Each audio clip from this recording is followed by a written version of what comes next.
Yeah, we'll take this one. So, two high-flying teams, Reading and Watford. Reading hosting Watford at the Majeski Stadium for the first time since 2018 when the two clubs met in the EFL Cup, where Watford ran out winners in that game.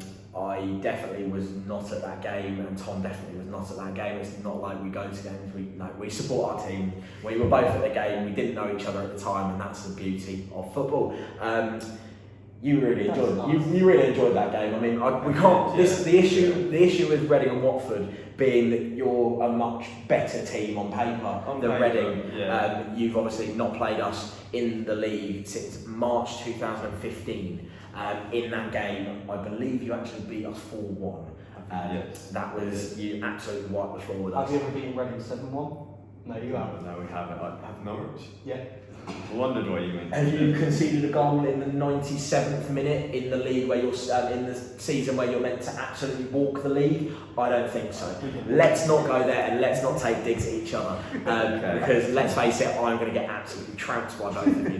Watford have scored 7 goals in the last 3 meetings between the clubs, but I think we can't really avoid the fact that Watford are unbeaten so far in the league. Reading obviously being 100% in the league, but I think the main stat to pick up on, Watford are yet to concede. Again, similar to Swansea, it does have potential to be a very good game, but like I say, on paper, Watford are the better side. I'm going to have to admit that. I don't think anyone could disagree with me on that. If you look at the quality of players they have, you've got to look at the fact that they've got Ben Foster in goal. They've got Ismail Assar, who's been kind of linked with a 7-digit deal away from the club for most of the summer. I think we'll do a very good job to keep hold of him, and it does look like you're going to do the same. Obviously, we are coming up to the end of the international transfer window, domestic being able to carry on for a little bit longer.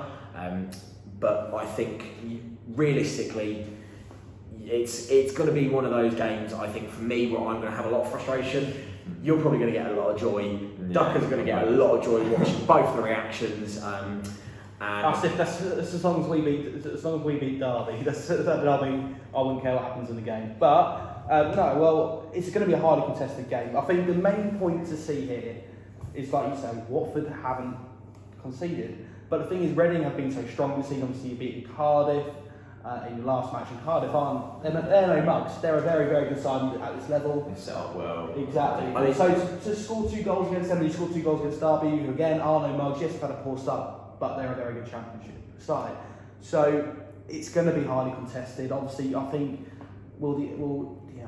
I've seen a stat. 0-0 sort of. That's what I'm thinking. Tom's seen a stat. I saw a stat. Tom's stat attack. What are we saying? I've seen for this season we have conceded the least amount of shots on target in the league by a good, I think it's 4. We've only had 5 shots on target against us all season, and I think 3 of them were in the very first game. So against Luton and Sheffield Wednesday, we've only had 2 shots on target. I think that shows resilience in defence, which is exactly what our manager wanted when he came in. Well, I mean, this is kind of the battle of the Serbs. 2 new managers coming into the club. Each club respectively. I know your manager has come in kind of a bit more expectedly than the situation with Reading's management. Nonetheless, both of them have had very solid starts to their time in English football.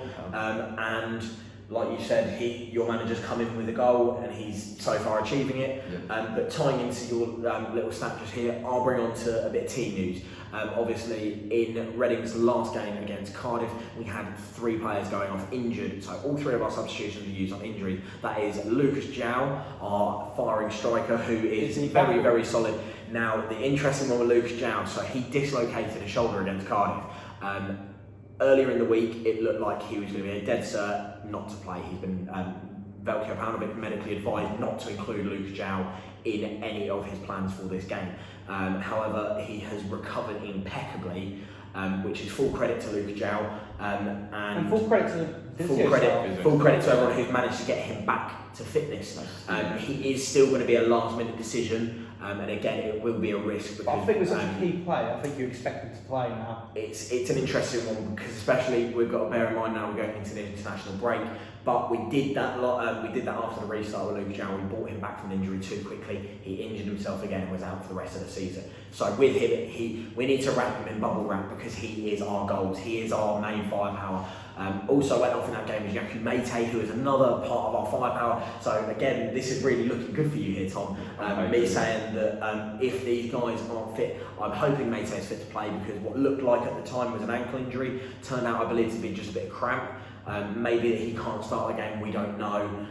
However, obviously we now have long-term absentees in Felipe Araújo and Andy Yeardom, our two main right-back options. Andy Yeardom being potentially quite a long-term one, and Araújo having caused damage to his medial collateral ligament, potentially being out for a couple of months. And unfortunately, mid to long-term absentee John Swift, who has done some damage up to his hamstring and may have to go for specialist treatment.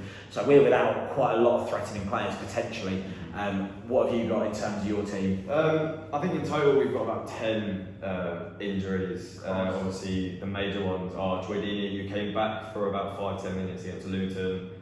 Started a fight and he's somehow got injured again, so he's not available. I mean, let's just stop on that. Troy Deeney's come back for 5 minutes, started a fight in a derby. You must absolutely love the man. Yeah. Well, I'm happy Is that the single reason why he was brought back into the squad? He probably wasn't fit to play. They probably I think they brought him back specifically just to play the derby because he hasn't played in the derby and he's been in it for 10 years. So we brought him on to see out the game, obviously just rough them up a little bit, and it's worked. Start fighting. Yeah, exactly. Get in their heads. And obviously, so he's out. We've got Etienne Capoue, who's apparently out injured, but there's rumours of him wanting to transfer away. How much does that hurt? So you're a big Etienne Capoue I am a fan. massive Etienne Capoue fan. I'm sure every Watford fan listening is. So it'll be a huge miss. But we're currently playing without him, and we're playing well in midfield. Our midfield is currently very strong, but we'll still be heartbroken if he leaves. Same as when Abdoulaye Doeke left. He was a very big asset of the club. But we seem to have adapted to life without him, and that's exactly what we needed. Because obviously such a big players that were in the under-23s last season, Domingos Quina, I think the main one I'm going to say to you, obviously having been to some under-23 matches of Watford with Tom last year, you've got a lot of quality potential to bring up, which is why maybe it's not too bad that you've lost Doeke and potentially could lose Capoue. But going into the team, like you've said, you've got the quality that's replaced them, and you've actually uncovered some decent talent this year. I think Sema. Where's he come from? We had him last year, and he wasn't playing in a proper his perfect position. So obviously we sent him out on loan to our B team from Udinese. He played left wing back all season, and he's come back and he's shone. He's really made left wing back his own position, playing very well in the last 2 games. So obviously you look at your wingers. Yep. And you have some insane quality there. So obviously you've got Delafeu. Is he out injured still? He's still out injured for another few weeks. Is he staying? I think. Well, I mean, I think it'd be hard to get rid of him if he's injured. Yeah, but at the same time, he's such a good player. He's too good for the championship. He's way too good for the championship. But I think the injury was such a big injury, and obviously he is a little bit injury prone recently. He has been. I just don't think teams are particularly interested about him at the moment. But if you keep holding him, that's massive. If we keep holding him, he is an absolute he'll tear the league apart. Yeah. And he's is he staying as well? Obviously he's had moves linked to Liverpool, Borussia Dortmund, Man United recently, but they've all just come out and Fabrizio Romano has just said it's not progressing, so it's looking good so far. Positive. So I think looking into that one, it could be quite an interesting game. Both teams obviously missing quite notable players all in all. Let's get moving. Let's move on.